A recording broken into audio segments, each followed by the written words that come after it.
Yes, guys. Finally, we got our first win in the league. 2-0. It was a very good performance. It was very dominant. But I saw the stats and it looked like it said Huddersfield. Let me actually get it up on my phone.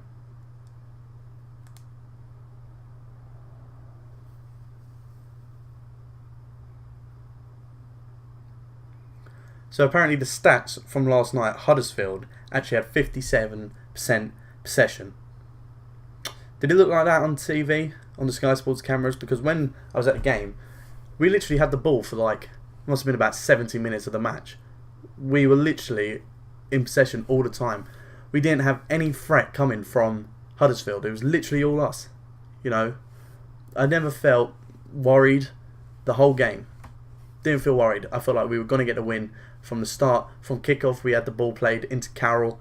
He got the ball, whipped it across the box, and we were inches away from a 1-0 lead at the far post. I think it was COYI sliding in. And then we had another couple of chances. We had Antonio bomb down the wing, cut inside, play it in, and Hernandez hits the crossbar. I was getting ready, if we didn't win the game, to come on here and absolutely not slate Hernandez, but be very, very annoyed at him. We've signed him. He's meant to be the best poacher in the league, in the world, possibly. And, he's hit the crossbar from about 8 yards out. I was getting ready to slate him. And then he actually gets subbed off, which everyone was slating Bilic for. I had one guy shout, Ayu couldn't even score in a brothel, and he was telling Bilic just to walk, just to leave the club. And then Ayu actually went on to score. So, we can't complain. We did get a bit lucky at times. The first goal, incredibly lucky. Second goal, could you say it was lucky? The ball's bouncing in the box. You get a few goal scraps here and there in a game, so you can't really complain when Ayu popped up for that one. But of course, the Pedro Obiang goal, I don't know if they've still given it to him. They did last night. Has it still gone down? Yeah, apparently it's still gone down as an Obiang goal. I don't know how, because it a double deflection and in off the post. Crazy. If you guys haven't seen that goal yet, you need to find it. Honestly, it is such a ridiculous goal.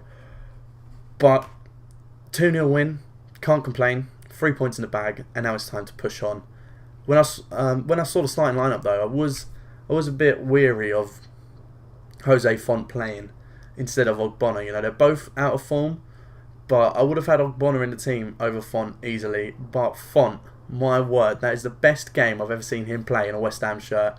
He was brilliant. He got on the end of the corner, which actually led to the second goal, and I've never seen him play so well. Our whole defence was solid. That three at the back, Reed, Collins and Font, solid, absolutely solid. Zabaleta and Lanzini at wing backs, getting forward and getting back to defend. I didn't think Zabaleta could do it at 32, but last night he played as if he was 22, and it was absolutely brilliant. What a signing he was. To get him on the free as an incredible signing. And then we've had Kouyaté and Obiang working really well in the middle together. They've always worked well in the middle together. They were solid. And then, of course, the front three of Antonio, Carroll and Hernandez. I felt like it wasn't necessarily a three up front, but the three of them could interchange and move around as they wanted to. So they were all playing off of each other. And it worked really well, but I think people don't want to see Hernandez on the left, especially with Arnautovic coming back from his red card.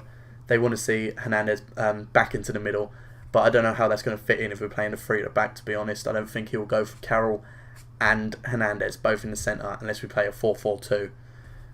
I don't think we will see two up front as well as playing three at the back. I just don't think it's going to work. But, as I said, Ayu coming on off the bench. A lot of people I've seen a lot of people asking why he's done that. What was he thinking? But I think it might have something to do with the international break and wanting to rest Hernandez for the West Brom game. We were in the game comfortably. They had a couple of chances where Hart made a couple of saves and they hit crossbar. But I felt like Bilic must have thought we could easily win this game, and he wanted to just rest Hernandez for West Brom. And of course he has been travelling to Mexico and around the world with Mexico, so it's been a bit difficult for him. He might not be up to full fitness, but just because of that, he can last 90 minutes easily, but maybe it was just because of that. That's why he wanted to bring him off. But I've not actually seen anything for it. It was Bilic's birthday and we got the win, and we didn't lose. And then if we lost and they sacked him on his birthday, that would have been cruel. But a lot of people are saying Bilic, first person to get sacked. Frank de Boer sacked after 4 games. That's ridiculous. Anyway, guys, I'm going to leave it there. I want to keep this nice and short. I want to wait for the FIFA 18 demo to come out so I can play some of that and hopefully make a couple of videos. Also, if you're thinking of wanting to buy a kit or a shirt from West Ham, get the away one. This kit is absolutely beautiful. And if you look at this, if I get closer to the camera, look inside the hammers. Can you see that?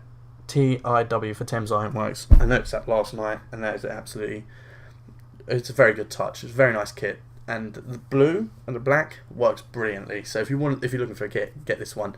Anyway, guys, I'm going to catch you guys next time.